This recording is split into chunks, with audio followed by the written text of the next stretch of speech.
আজকে হাসব্যান্ডের জন্মদিন, তাই সেই উপলক্ষে বাসায় খুব সহজেই কিন্তু একটা বিরিয়ানি তৈরি করেছি। পাক্কি বিরিয়ানি তৈরি করেছি আজ, আর সেই রেসিপিটাই আজকে শেয়ার করতে যাচ্ছি আপনাদের সাথে। তো এর সাথে জালি কাবাব তৈরি করেছি। তো শাহি জালি কাবাবের রেসিপিটাও তো থাকবেই। তো আশা করি আজকের ভিডিওটা আপনাদের ভালো লাগবে। পুরো ভিডিওটা দেখবেন। আসসালামু আলাইকুম। আশা করি সবাই ভালো আছেন এবং সুস্থ আছেন। যে যেখানে আছেন সবার সুস্থতা কামনা করে আজকের ভিডিওটা শুরু করছি। তো সকালে উঠে ফ্রিজ থেকে মাংস বের করে মাংস ভিজিয়ে দিলাম। মাংসটা ভিজে গেলে মাংসটা টুকরো করে কেটে নিচ্ছি। ২ অংশে ভাগ করে নিব, কারণ কাবাব তৈরি করব। কাবাবের জন্য সলিড মাংস কিছু নিব, আর হাড় চর্বি সহ ২ কেজি পরিমাণের মাংস আমি কেটে নিয়েছি বিরিয়ানির জন্য। তো আজকে ১ কেজি পরিমাণ চালের সাথে ২ কেজি পরিমাণ মাংস দিয়েই বিরিয়ানি তৈরি করব। তো মাংসগুলো কাটা হয়ে গেলে ভালোভাবে ধুয়ে নিব, আর এদিকে বেরেস্তাটাও তৈরি করে নিব। বেরেস্তা ছাড়া তো বিরিয়ানি অসম্ভব। আর বেরেস্তা তৈরি হয়ে গেলে একই তেলে আলুগুলোও ভালোভাবে ভেজে নিব। আজকে আলুর ভিতরে রেড ফুড কালার দিয়েছি আর লবণ দিয়েছি। একসাথে মাখিয়ে এটাকে লাল লাল করে ভেজে নিতে হবে। তো সবকিছু গুছিয়েই কিন্তু বিরিয়ানিটা তৈরি করতে আসলে একদম সময় কম লাগে।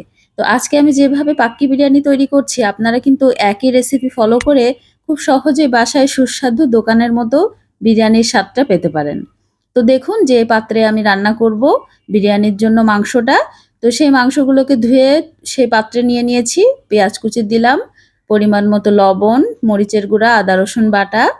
তো এর সাথে টক দই দিতে হবে, আর বিরিয়ানির মসলা তো লাগবেই। তো আজকে আমি রেডিমিক্স বিরিয়ানি মসলা দিয়েই বিরিয়ানিটা তৈরি করব। তো গরম মসলা কিছু দিয়ে দিয়েছি, আর রাঁধুনি বিরিয়ানি মসলার প্যাকেট থেকে অর্ধেক পরিমাণ মসলা দিয়ে দিব। তো এখন এর ভিতরে 1/2 কাপ পরিমাণ তেল দিতে হবে, তার সাথে টমেটো সস। তো সবকিছু মসলা একসাথে দিয়ে ভালোভাবে মাখিয়ে নিতে হবে। ম্যারিনেট করে ০.৫ ঘন্টা রেখে দিলে খুব ভালো হয়। আর যদি হাতে সময় না থাকে তাহলে ম্যারিনেট করার পরপরই কিন্তু চুলাটা ধরিয়ে দিতে হবে। তো যেভাবে মাংস আমরা রান্না করি বাসায়, ঠিক একইভাবে কিন্তু পাক্কি বিরিয়ানির মাংসটা রান্না করে নিতে হবে। তো আপনারা চাইলে প্রেশার কুকার ব্যবহার করতে পারেন, কুকারেও রান্নাটা করে ফেলতে পারেন। তো আমি দেখুন ভালোভাবে একটু কষিয়ে নিচ্ছিলাম, কষিয়ে মাংসটা রান্না করে নেব। এইদিকে পোলাও চাল বের করে নিয়েছি। তো আজকে ১ম এ চিন্তা করেছি যে পোলাও বা রোস্ট রান্না করব। তো পরে আবার চিন্তা করলাম যে আমার হাসব্যান্ডের তো বিরিয়ানিটা পছন্দই। আর অনেকদিন সেটা রান্নাও করা হয় না। তাই তো আজকে সবার জন্য পাক্কি বিরিয়ানি তৈরি করছি। রান্নাটা কিন্তু খুবই সহজ। তো এদিকে মাংসটা হয়ে গিয়েছে, আর ভেজে রাখা আলু ছিল সেটাও দিয়ে দিলাম। আর যে হাঁড়িতে আজকে বিরিয়ানি তৈরি করব সেই হাঁড়িটাও চুলায় বসিয়ে দিয়েছি। পরিমাণ মতো তেল দিয়েছি, গরম মসলা ফোড়ন দিয়েছি। ১ টেবিল চামচ পরিমাণের আদা বাটা দিলাম। আদা বাটাটা তেলের সাথে একটু ভাজা, ভাজা হয়ে গেলেই কিন্তু ধুয়ে রাখা চাল দিয়ে দিব। চালটা ২০ মিনিট আগেই ধুয়ে রেখেছিলাম। তো ধুয়ে রাখা চালটা দিয়ে এখন কিছু সময় একটু ভেজে নিব। তারপর পরিমাণ মতো পানি দিয়ে দিব। যেহেতু পাক্কি বিরিয়ানি রান্না করছি, তো এই বিরিয়ানিটা রান্না করার আগে মাংসটাও আলাদাভাবে রান্না করে নিতে হয়, আর রাইসটাও আলাদাভাবে রান্না করে নিতে হয়। তো এখানে ভাতটা 95% এর মতো সেদ্ধ হয়ে গিয়েছে, আর মাংসটা তো রেডি করাই আছে। তো এখন এটাকে লেয়ার করে নিব। মানে পাট, পাট করে বিরিয়ানিটা তৈরি করে ফেলবো। তো এখানে কিছু রাইস তুলে নিচ্ছিলাম অন্য একটা পাত্রে, কারণ আমি ২ টা পার্ট করব। তো ১ম এ যে ভাতগুলো ছিল হাঁড়ির ভিতরে সেগুলো খুব ভালোভাবে একটু ছড়িয়ে দিতে হবে। এরপর এর ভিতরে পেঁয়াজ বেরেস্তা দিয়ে দিব। তো একটা চামচের সাহায্যে কিন্তু ভালোভাবে হাঁড়ির ভাতটা উল্টিয়ে পাল্টিয়ে একটু ছড়িয়ে দিতে হবে। এরপর বেরেস্তা দিয়ে দিব। তার সাথে কয়েকটা কাঁচা মরিচ তো দিতে হবে। আর কেওড়া জল ব্যবহার করব আমি। কেওড়া জল না থাকলে আপনারা এটা স্কিপ করতে পারেন। কিন্তু কেওড়া জলটা দিলে একদম দোকানের মতো ফ্লেভার পাওয়া যায়। তো এরই উপরে এখন রেডি করে রাখা বিরিয়ানির মাংসটা দিয়ে দিব। মাংস আর আলু খুব ভালোভাবে ছড়িয়ে দিব হাঁড়ির ভিতরে। এরপর উপর থেকে বাকি যে তুলে রেখেছিলাম রাইসগুলা, সেগুলা দিয়ে দিব এখন। এখন রাইসের উপরে আবারও পেঁয়াজ বেরেস্তা দিতে হবে। তার সাথে আমি একটু রেড ফুড কালার ব্যবহার করেছি সৌন্দর্যের জন্য।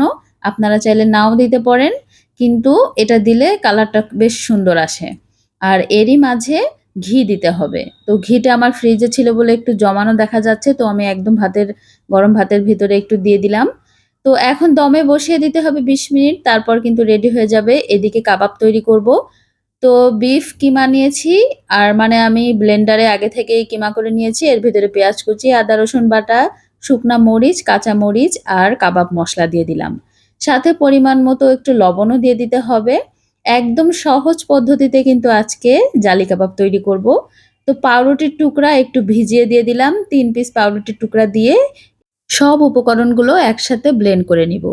এরপর হাতের সাহায্যে গোল গোল করে, তারপর চ্যাপ্টা করে কাবাবের শেপে গড়ে প্রথমে বেসনে একটু মাখিয়ে নিব, তারপর ডিমের গোলায় চুবিয়ে কিন্তু ডিপ ফ্রাই করে নিতে হবে।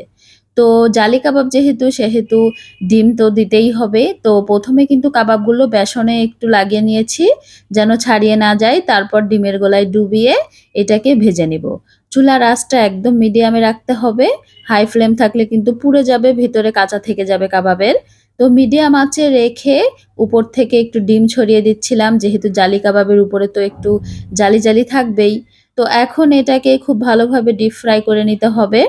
তো হাতে সময় নিয়েই কাবাবগুলো ভেজে নিচ্ছিলাম। এরকম সহজ পদ্ধতিতেই কিন্তু আমি বাসায় যখন ইচ্ছা হয় তখনই এরকম কাবাব তৈরি করে ফেলি। আপনারাও চাইলে আমার এই রেসিপিটি ফলো করে বাসায় তৈরি করে সকলের সাথে উপভোগ করতে পারেন। খুবই মজার হয় আর বেশি ঝামেলাও নেই, অল্প সময়ের মধ্যে তৈরি করে ফেলা যায়। আমি বাসায় যেভাবে সহজেই রান্নাবান্নাগুলো করে থাকি সেগুলোই কিন্তু আপনাদের সাথে শেয়ার করি। আর এই যে দেখুন, বিরিয়ানিটা ২০ মিনিট মতো দমে রেখেছিলাম। তো এরপর এখন এটাকে উল্টিয়ে পাল্টিয়ে মাখিয়ে নিচ্ছি। অনেক সুন্দর একটা স্মেল বের হয়েছে, কারণ ঘি দিয়েছি, কেওড়া জল আছে সাথে। তো সবকিছু মিলিয়েই খুব সুন্দর একটা সুগন্ধি বের হয়েছে। আর দেখুন, ঝরঝরে বিরিয়ানি কিন্তু একদম রেডি। তো এই রেসিপিটি ফলো করে যে কেউ কিন্তু বাসায় খুব সহজেই এই পাক্কি বিরিয়ানিটা তৈরি করে ফেলতে পারেন। আশা করি আমার আজকের ভিডিওটি আপনাদের ভালো লেগেছে। তো সহজ পদ্ধতিতে ২ টা রেসিপি আজকে শেয়ার করলাম। তো সবাইকে খেতে দিয়ে দিয়েছি। এখানে বিরিয়ানি, কাবাব আর তার সাথে বোরহানি। তো এই ছিল আমার আজকের দুপুরের আয়োজন।